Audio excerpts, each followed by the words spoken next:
आज हम लोग डिस्कस करेंगे एक इम्पॉर्टेंट टॉपिक बायोलॉजी में, दैट इज न्यूट्रिशन। न्यूट्रिशन की बात करते हैं तो सबसे पहले अगर हम बात करें न्यूट्रिशन की, तो न्यूट्रिशन का मीनिंग हुआ intake of nutrient, taking of कह सकते हैं कि process of intake of nutrient as well as utilization of these nutrient, this is called nutrition.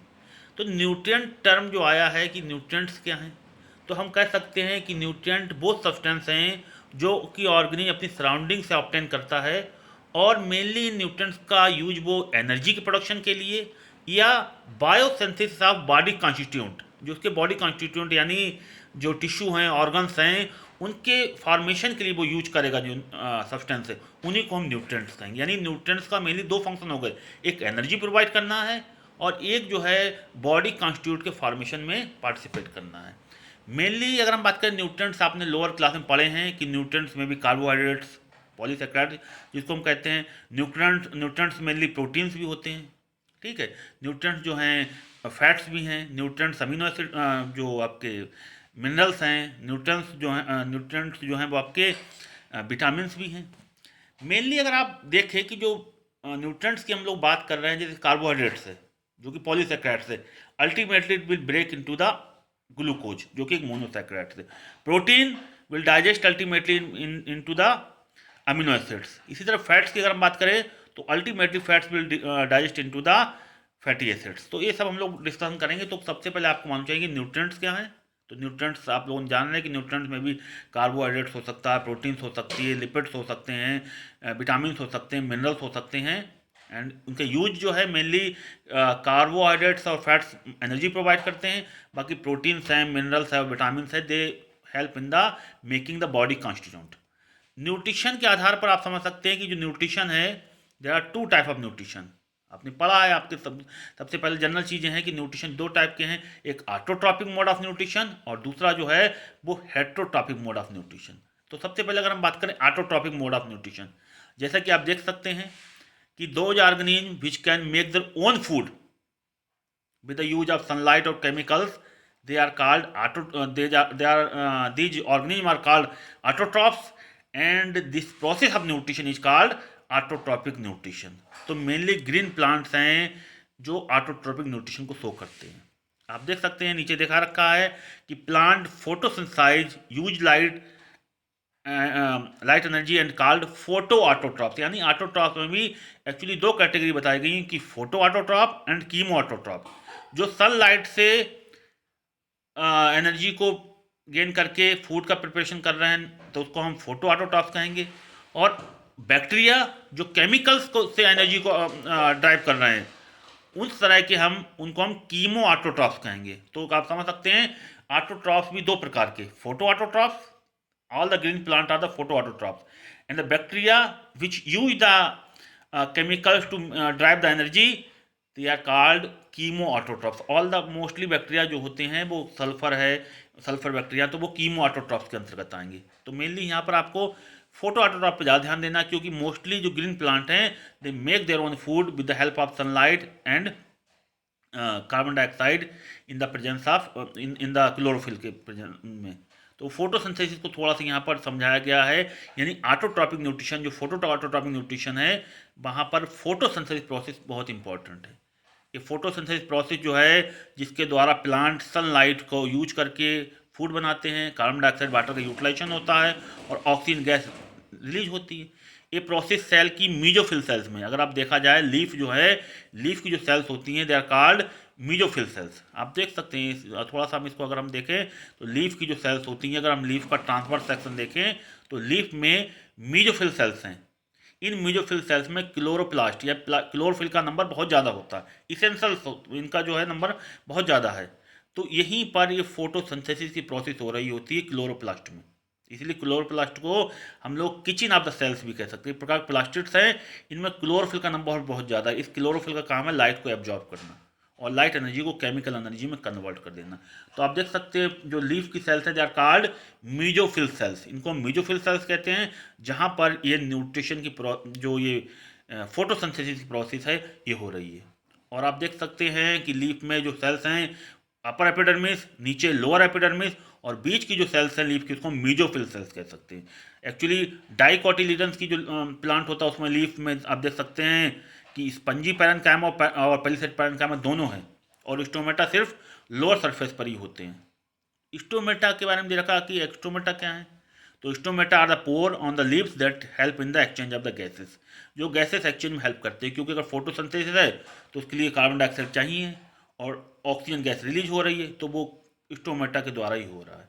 तो स्टोमेटा जो है, अगर हम स्ट्रक्चर को देखें तो स्टोमेटा देखिए इस तरह की स्ट्रक्चर्स होती हैं जो कि लीफ की एपिडर्मिस पर प्रेजेंट हो, जिसमें गार्ड सेल्स होती हैं। अगर उसमें पानी जाता है तो वो फूल जाती हैं, स्टोमेटा खुल जाते हैं।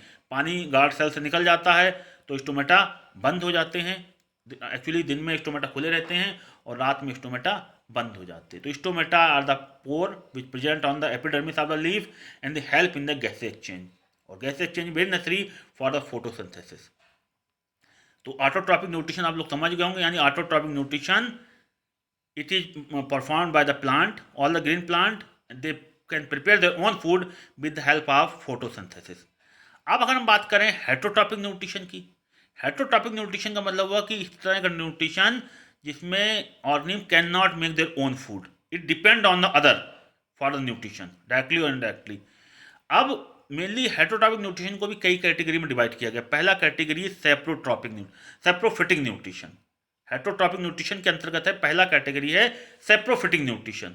सेप्रोफिटिक का मतलब हुआ कि इस तरह का ऑर्गेनिज्म जो कि न्यूट्रिशन लेंगे किससे, dead and decaying organic matter से। इस तरह के न्यूट्रिशन को, इस तरह के मोड ऑफ न्यूट्रिशन को हम सेप्रोफिटिक न्यूट्रिशन कहते हैं। और इसके एग्जाम्पल हो गया आपका फंजाई। मोस्टली जो फंजाई है या सम बैक्टीरिया भी हैं which they obtain their nutrition from the dead and decaying material, तो आप बता सकते हैं। तो इस तरह के न्यूट्रिशन को सेप्रोफिटिक न्यूट्रिशन कहते हैं। दूसरा हेटरोट्रॉपिक न्यूट्रिशन के अंतर्गत आएगा पैरासिटिक न्यूट्रिशन। पैरासिटिक न्यूट्रिशन का मतलब हुआ कि ऑर्गेनिज्म जो है किसी अदर लिविंग बीइंग के ऊपर उससे जो है न्यूट्रिशन को ले रहा है, और the organism feed on the expense of the another organism and it turn causing it harm, it is called parasitic mode of nutrition. इसमें मेनली आप समझ सकते हैं these organisms live on the body or in the body of a host organism and derive the nutrient directly from the host, यानी जिसके ऊपर ये निर्भर डिपेंडेंट है उसको होस्ट कहेंगे और इनको हम पैरासाइट कहेंगे। तो यानी एक ऑर्गेनिज्म दूसरे लिविंग ऑर्गेनिज्म पर डिपेंड है न्यूट्रिशन के लिए, डायरेक्टली वो डाइजेस्टेड फूड उसको मिल रहा है। समझ गए, जो न्यूट्रिएंट जो होस्ट है पैरासाइट उससे डायरेक्टली जो है न्यूट्रिएंट को जो है वो इंटेक करेगा, तो होस्ट और पैरासाइटिक। तो इस तरह के न्यूट्रिशन को हम पैरासिटिक न्यूट्रिशन कह सकते हैं। इसके एग्जाम्पल दे रखे हैं, लीच है एक एक्टोपैरासाइट है, एस्केरिस भी एक एंडोपैरासाइट्स है, या जो लाइफ जूए हो जाते हैं वो भी एक पैरासाइट। तो parasite get the nutrition from the other living organism. अगला जो है पैरासिट जो हेटरोट्रॉपिक न्यूट्रिशन के अंतर्गत आएगा वो है होलोजोइक न्यूट्रिशन। होलोजोइक न्यूट्रिशन का मतलब हुआ कि जो फूड है it is taking the form of the complex food. इस फूड में अभी कॉम्प्लेक्स फॉर्म में है, इस फूड में अभी पहले डाइजेशन होगा, डाइजेशन के बाद फूड सिंपल फॉर्म में ब्रेक होगा, then it will absorb by the organism. तो यानी जब कॉम्प्लेक्स फॉर्म में फूड को इंटेक किया जा रहा है तो इस तरह को हम तो दे रखा है nutrition in which organism take food directly and then digest and absorb it, यानी फूड पहले डायरेक्टली ले जाएगा। जबकि आप पैरासिटिक में क्या हो रहा है कि जो पैरासाइट है it take the nutrition directly, there is no digestion. The digestive system, parasites में डाइजेस्टिव सिस्टम वेल डेवलप्ड नहीं होते हैं, क्योंकि पैरासाइट जो न्यूट्रिशन मिल रहा है वो एक हिसाब से उनका जो न्यूट्रेंट है वो डाइजेस्टिव फॉर्म में ही है और डायरेक्टली वो जो है उनसे न्यूट्रिशन ले रहा है। लेकिन होलोजोइक में क्या है कि यहाँ पर फूड जो है वो कॉम्प्लेक्स फॉर्म में इंटेक किया जा रहा है। अभी उस फूड में उसको कॉम्प्लेक्स और सिंपल फूड में डाइजेस्ट होगा, then it will absorb by the body of the living organism. तो इसी में होलोजोइक न्यूट्रिशन में हम लोग को ह्यूमन बीइंग के डाइजेशन को न्यूट्रिशन पढ़ना है, अमीबा का न्यूट्रिशन पढ़ना है, इस सब के बारे में डिस्कस करना है। तो जैसे दे रखा है कि अमीबा में न्यूट्रिशन, अमीबा में भी होलोजोइक मोड ऑफ न्यूट्रिशन होता है। अमीबा क्या करता है कि आपने पढ़ा कि अमीबा एक यूनिसेलुलर है, तो इट फॉर्म द सीडोपोडिया। इस सीडोपोडिया बनाता है और फूड जो होता है, जो सॉलिड फूड है उसको घेर लेता है, सराउंड कर लेता है। देख सकते हैं जैसा कि फिगर में, आप फिगर में देख सकते हैं। और सीडोपोडिया बनाकर फूड को जब सराउंडिंग करेगा तब फूड वैक्यूल्स बनाएगा। उस फूड वैक्यूल्स में ही डाइजेस्टिव एंजाइम्स आ जाते हैं और फूड डाइजेस्ट हो जाता है। इस प्रोसेस को हम फैगोसाइटोसिस, यानी फैगोसाइटोसिस के द्वारा ये फूड को डाइजेस्ट कर रहा है। इसमें भी वही सब प्रोसेस होंगी, ingestion, digestion, absorption, assimilation and egestion. ये 5 स्टेप हैं जो जितने भी लिविंग ऑर्गेनिज्म में जिसमें होलोजोगिक मोड ऑफ न्यूट्रिशन हो रहा है उन सभी में ये 5 स्टेप जरूर होंगे। इंजेशन, आप देख सकते हैं जो 5 स्टेप्स हैं वो इंजेशन है, डाइजेशन है, एब्जॉर्प्शन है, एसिमिलेशन है एंड इजेशन है। ये 5 स्टेप जितने भी लिविंग ऑर्गेनिज्म जिसमें होलोजोगिक न्यूट्रिशन होता है। मेनली अगर हम बात करें एनिमल्स जो कि हेटरोट्रॉपिक एनिमल्स हैं, जो होलोजोगिक न्यूट्रिशन शो करते हैं, तो वो में भी हर्बीवोर्स जो सीधे प्लांट को खा रहे हैं, कार्निवोर्स जो एनिमल्स के ऊपर डिपेंडेंट हैं, और ओमनिवोर्स वो होते हैं जो कि प्लांट और एनिमल दोनों को खा सकते हैं, दोनों को। तो वो चीज़ रखा था। अब मेन चीज़ इसमें जो टॉपिक है जो कि पेपरों में बहुत क्वेश्चन इससे आता है वो है न्यूट्रिशन इन ह्यूमन बीइंग। आपको याद रखना है भाई 5 स्टेप न्यूट्रिशन के, जो आप पहला है इंजेशन यानी taking of the food, then digestion, मतलब डाइजेशन का मतलब हुआ जो फूड लिया है कॉम्प्लेक्स फॉर्म में उसका सिंपल फॉर्म में ब्रेक होना, that is digestion. Then absorption, जो सिंपल फॉर्म में जब फूड ब्रेक हो गया है उसको ब्लड जो सेल्स हैं उनको एब्जॉर्ब करेंगी। उसके बाद एसिमिलेशन, उस न्यूट्रिएंट का यूटिलाइजेशन होना, और अनडाइजेस्टेड फूड का बॉडी से रिमूव होना, दैट इज कॉल्ड इजेशन। तो इसके लिए आप देख सकते हैं सबसे पहले दे रखा है कि ये काम जो पूरा जो न्यूट्रिशन का काम है हमारी एलिमेंट्री कैनाल में हो रहा है, और कुछ ग्लैंड्स हैं जो कि इस न्यूट्रिशन से रिलेटेड हैं। कौन कौन सी ग्लैंड्स हैं उनका आपको नाम मालूम चाहिए कि कौन कौन सी, यानी सबसे पहले स्टेप कौन कौन से होंगे न्यूट्रिशन के, ingestion, digestion, absorption, assimilation and egestion दे रखा है। और कौन कौन सी ग्लैंड्स हैं जो कि ह्यूमन डाइजेस्टिव सिस्टम या एलिमेंट्री कैनाल से रिलेटेड हैं। तो वो ग्लैंड होगी सलाइवरी ग्लैंड्स जो कि हमारे बक्कल कैविटी में होती, 3 पेयर्स होती हैं सलाइवरी ग्लैंड्स। उसके बाद गैस्ट्रिक ग्लैंड जो कि हमारे स्टमक में प्रेजेंट है। उसके बाद कहें liver which is known as the largest gland in the human body. इसके अलावा पेनक्रियाज भी एक डाइजेस्टिव ग्लैंड है। और इंटेस्टाइनल ग्लैंड, इंटेस्टाइन में जो ग्लैंड्स होती हैं उनको हम इंटेस्टाइनल ग्लैंड्स कहते हैं जो कि इंटेस्टाइन में प्रेजेंट है। तो 5 टाइप की ग्लैंड्स आपको ध्यान रखना है which are related to human digestive system या न्यूट्रिशन से। पहला salivary gland, 3 pair of salivary gland which is present in our buccal cavity. Number 2 gastric gland which is present in our stomach. Number 3 liver which is the largest gland. आप देख सकते हैं इनको, अगर आप फिगर में आप देख सकते हैं इस फिगर में कि इन ग्लैंड्स की पोजीशन को भी देखा जा सकता है। नंबर 4 जो है वो पैनक्रियाज हो गया। और नंबर 5 जो इंटेस्टाइन की ग्लैंड है उनको हम इंटेस्टाइनल ग्लैंड्स कहते हैं। तो इसका मतलब क्या हुआ, ये ग्लैंड्स भी जो हैं जो ह्यूमन डाइजेस्टिव सिस्टम से रिलेट कर रही हैं। Human digestive system start from the buccal cavity. उसके बाद आसोफेगस है, आसोफेगस जो है open into the stomach, stomach में एक तरफ लीवर है दूसरी तरफ पैनक्रियाज है। Then it open into the small intestine and then large intestine and open into the rectum and end with the anus. तो आप समझ सकते हैं, तो ये चीज़ दिखा रखा है। तो सबसे पहले जो डाइजेशन है it start from our buccal cavity. ये बक्कल कैविटी से सबसे पहले डाइजेशन स्टार्ट हो रहा है। बक्कल कैविटी में आप जानते हैं कि there are 4 type of teeth, incisor, canine, premolar and molar. ये 4 प्रकार के टीथ होते हैं जो कि हमारे जो फूड है उसको मेस्टिकेट करते हैं, चबाते हैं हम लोग, और उसमें हमारे सलाइवरी ग्लैंड जो है उसमें सलाइवा मिक्स करती है। तो मेनली आप समझ सकते हैं कि जैसे ही फूड हमारे बक्कल कैविटी में जाता है दांत उसको चबाते हैं और सलाइवरी ग्लैंड से सलाइवा मिक्स होता है। सलाइवा कंटेन ये एंजाइम, इस एंजाइम का नाम है salivary amylase. Saliva contain enzyme which is known as the salivary amylase. इस सलाइवरी अमाइलेज का काम क्या होता है, एक फूड में प्रेजेंट स्टार्च, स्टार्च क्या है, स्टार्च एक प्रकार का कार्बोहाइड्रेट्स, इस स्टार्च को माल्टोज में एक पॉलीसैकेराइड इसको डाइसैकेराइड्स में कन्वर्ट कर दिया, यानी एक बड़ा मॉलिक्यूल था समझिए कार्बोहाइड्रेट्स का कॉम्प्लेक्स को थोड़ा सिंपल में ब्रेक कर दिया। एंजाइम कौन सा है, सलाइवरी अमाइलेज। ये प्रोसेस जो है बक्कल कैविटी में हो रही है और दांत उसको चबा रहे हैं, तो ये काम बक्कल कैविटी में हो रहा है। तो सबसे पहले यानी समझ सकते हैं कि जो डाइजेशन है फूड का it start from the buccal cavity and सिर्फ कार्बोहाइड्रेट का डाइजेशन ही स्टार्ट हुआ है बक्कल कैविटी में। अब फूड को क्या होगा कि फूड जो है वो आसोफेगस में जाएगा, ठीक है। Then the food passes through the oesophagus into the oesophagus में कोई डाइजेशन नहीं है। उसके बाद फूड जो है वो कहाँ आ जाएगा, फूड जो है वो स्टमक में आ जाएगा। ठीक है, स्टमक में फूड लगभग 5 से 6 घंटे रहता है। जैसे ही फूड स्टमक में आता है, स्टमक में की जो गैस्ट्रिक ग्लैंड है, अभी आपने पढ़ा कि स्टमक में जो ग्लैंड्स है they are called gastric gland, they secrete the gastric juice which contain pepsin, which contain hydrochloric acid, which contain mucus. Pepsin का काम है डाइजेस्टिव, जो प्रोटीन को डाइजेस्ट करना। हाइड्रोक्लोरिक क्या करता है, जो फूड के साथ अगर कोई माइक्रोब्स आए उसको किल करेगा। और म्यूकस का काम है प्रोटेक्टिव कवरिंग बनाना स्टमक के इनर लेयर में, ताकि उस एचसीएल का हार्मफुल इफेक्ट स्टमक की लेयर पर ना पड़े। तो यानी बक्कल कैविटी में स्टार्च हो गया था, स्टार्च का डाइजेशन जो कि कार्बोहाइड्रेट्स है, और स्टमक में जो है वो प्रोटीन का डाइजेशन स्टार्ट हो गया जो कि पेप्सिन के द्वारा हो रहा है। एक्चुअली पेप्सिन जो होता है वो इनएक्टिव फॉर्म में रहता है, जिसको हम पेप्सिनोजन कहते हैं, जो एचसीएल की प्रेजेंस में पेप्सिन में कन्वर्ट हो जा रहा है। ये पेप्सिन प्रोटीन को प्रोटियोसिस एंड पेप्टोन्स में डाइजेस्ट कर रहा है।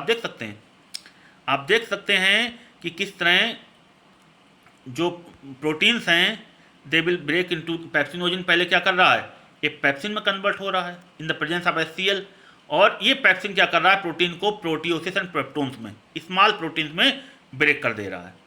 तो यानी प्रोटीन का डाइजेशन स्टार्ट हो गया आपके स्टमक में। इसके बाद फूड लगभग यहाँ रहा। उसके बाद फूड जो है now mucus protect the wall of the stomach, आपने पढ़ा है, and from the action of the acid, इसका काम है।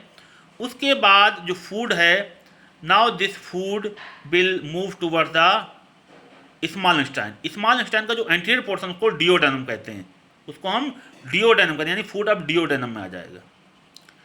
जैसे ही फूड डिओडेनम में आएगा, जो स्मॉल इंटेस्टाइन का पोर्शन है, जे शेप्ड पोर्शन होता है, वो पोर्शन आप देख सकते हैं, ये देख सकते हैं डिओडेनम स्मॉल इंटेस्टाइन का पोर्शन है। तो वहाँ पर 3 चीज़ें आपको देख सकते हैं। एक तरफ लीवर से बाइल जूस आ रहा है, पैनक्रियास से पैनक्रियाटिक जूस जा रहा है, और इंटेस्टाइन में अपना खुद का जूस भी है जिसको हम इंटेस्टाइनल जूस कह सकते हैं। समझ गए?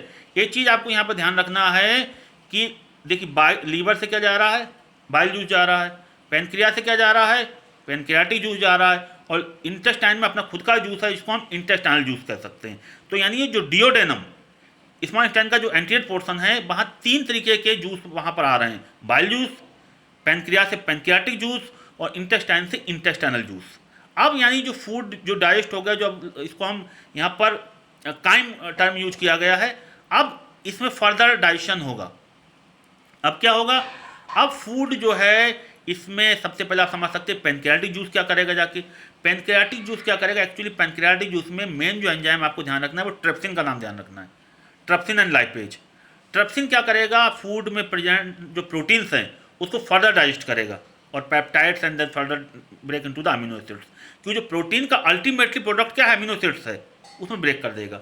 इसी तरह लाइपेज जो हैं वो लिपिड्स यानी फैटी एसिड्स को, जो लिपिड्स हैं, जो फैट्स हैं, उसको फैटी एसिड्स में कन्वर्ट कर सकता है। तो pancreatic juice contain enzyme trypsin and lipase, और भी एंजाइम है इसमें, प्रोटीएज है, एंडोपेप्टाइडेज है, काइमोट्रिप्सिन है, लेकिन आपको ट्रिप्सिन एंजाइम का ध्यान रखना है, और ये एल्कलाइन मीडियम में ही फंक्शन करता है। जो बाइल जूस आ रहा है, आप देख सकते हैं, जो बाइल जूस आएगा, इस बाइल जूस का काम है फैट को इमल्सिफिकेशन करना।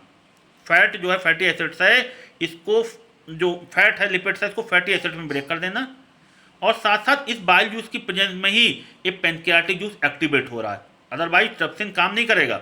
ये बाइल जूस जब होगा तो ये ट्रिप्सिन जो है एक्चुअली इनएक्टिव फॉर्म जिसको ट्रिप्सिनोजन कहते हैं उसमें रहता है।